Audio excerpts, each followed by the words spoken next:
Air is directed by Ben Affleck and stars Matt Damon, Viola Davis, Ben Affleck, and many, many more. And this is the story of how the company Nike signed a rookie Michael Jordan and became one of the most popular brands in the world. But should you go see this movie?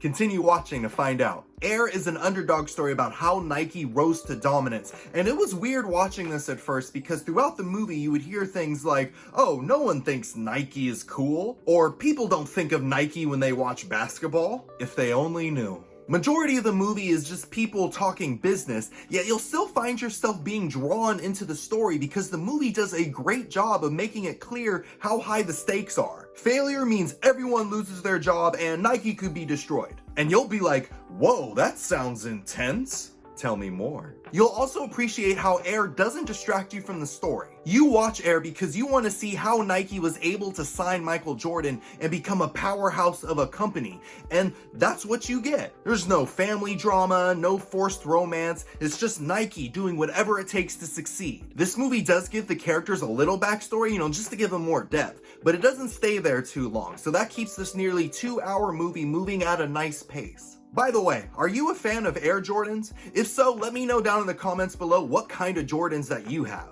What really carries this movie though is the star-studded cast, because they all perform incredibly. Matt Damon plays as the main character Sonny, who's trying to get Michael Jordan to sign on to Nike, and you can't help but root for this guy. Matt Damon does a great job of selling how gutsy Sonny is, as well as how much faith he has, not just in Michael Jordan, but also in himself. Like, he has confidence in himself, and that was really admirable. Believe in yourself. And Matt Damon is supported by the likes of his BFF Ben Affleck, Jason Bateman, Marlon Wayans, even Chris Tucker, and they all do a great job. But the real moneymaker in this movie was Viola Davis, who plays as Michael Jordan's mother, Dolores. Dolores is the one running the Jordan household. Like, she's a powerful woman. So it makes sense that they chose an equally powerful woman in Viola Davis to portray her. Every scene she was in, you could feel the shift in presence or in power. Like, Davis owned the screen. Her character would be in rooms with big-time CEOs, super wealthy folk,